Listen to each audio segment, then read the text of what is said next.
এই দুই ছাত্র উপদেষ্টার পদত্যাগ করা জরুরি। ডিসেম্বরের মধ্যেই নির্বাচন হতে হবে। বিজয়ের মাসে আমরা বাংলাদেশের গণতন্ত্রের একটা নতুন বিজয় উদযাপন করতে চাই। আমরা লক্ষ্য করছি যে বাংলাদেশে এখন নানান ধরনের ভূরাজনৈতিক বাস্তবতায় নানান ধরনের ষড়যন্ত্র এবং তৎপরতা রয়েছে।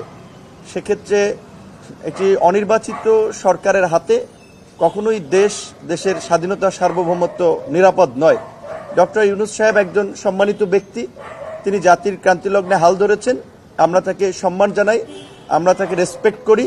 তার সরকারকে আমরা সব দল সহযোগিতা করছি এবং আমরা রাজনীতির মাঠে আন্দোলন সংগ্রাম, হামলা মামলা, জেল জুলুম, রক্ত দিয়ে সংগ্রাম করে আজকের এই পতন নিশ্চিত করেছি।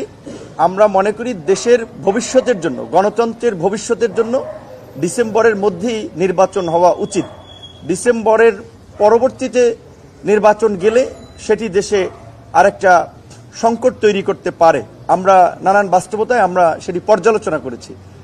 আর আমরা মনে করি যে জাতীয় ঐক্যমত্য কমিশনের কাছে যেহেতু ইতিমধ্যেই বিভিন্ন রাজনৈতিক দলগুলো তাদের লিখিত সংস্কার প্রস্তাবনাগুলো জমা দিয়েছে, আলোচনাও হয়েছে এবং আগামী 2-1 মাসের মধ্যেই তারা চাইলে যেই বিষয়গুলোতে ঐক্যমত্য তৈরি হচ্ছে সেগুলোর আলোকে একটা জুলাই চার্টার করে ডিসেম্বরের মধ্যে নির্বাচন তারা করতে পারে।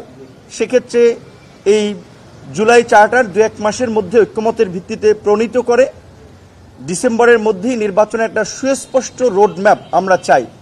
একটা অস্পষ্ট ঘোষণা ডিসেম্বর টু জুন, এটা আসলে একটা সরকারের পক্ষ থেকে এ ধরনের অস্পষ্ট ঘোষণা থাকা রাজনীতির মাঠে একটা সন্দেহ, সংশয় বা জটিলতা তৈরি করবে। সেক্ষেত্রে আমাদের পরিষ্কার দাবি, যেটা আমরা ইতিমধ্যে বিএনপি সহ অন্যান্য রাজনৈতিক দল আলাপ আলোচনা করে পরিষ্কারই বলেছি, ডিসেম্বরের মধ্যেই নির্বাচন হতে হবে। বিজয়ের মাসে আমরা বাংলাদেশের গণতন্ত্রের একটা নতুন বিজয় উদযাপন করতে চাই।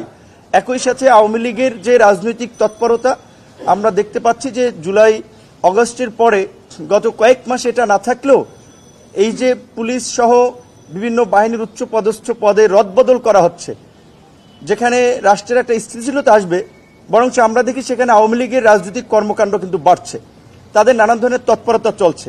এটা সরকারের দুর্বলতার কারণে হচ্ছে।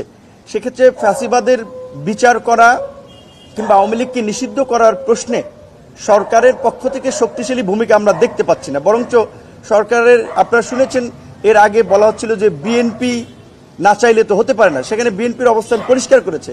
কাজে আওয়ামী লীগ এবং ফ্যাসিবাদীদের নিষিদ্ধ করার প্রশ্নেও আমরা সরকারের একটা শক্ত পদক্ষেপ আশা করছি। একই সাথে এই সরকার যেহেতু একটি নিরপেক্ষ সরকার, যেহেতু ছাত্র আন্দোলনের নেতৃত্বে থাকা নেতাদের একটা অংশ একটা দল গঠন করেছে, এখানে মিডিয়া সহ সবাই যেভাবে একটা ন্যারেটিভ দাঁড় করানোর চেষ্টা করছেন যে এই ছাত্ররা গণ অভ্যুত্থান করেছে বা গণ অভ্যুত্থানের নেতা, এই গণ অভ্যুত্থানে বৈষম্য বিরোধী ছাত্র আন্দোলনের ছাত্র দল ছিল, শিবির ছিল, ছাত্র অধিকার পরিষদ ছিল, ছাত্র ইউনিয়ন ছিল, দলমত নির্বিশেষে সকল ছাত্ররা ছিল। সেখানে ছাত্রদের একটা ক্ষুদ্র অংশ তারা সরকারে গিয়েছে, সেটাও আমরা সমর্থন করেছি। কিন্তু এখন যেহেতু তারা একটি রাজনৈতিক দল গঠন করেছে, তাই সরকারের নিরপেক্ষতার জন্য এই দুই ছাত্র উপদেষ্টার পদত্যাগ করা জরুরি।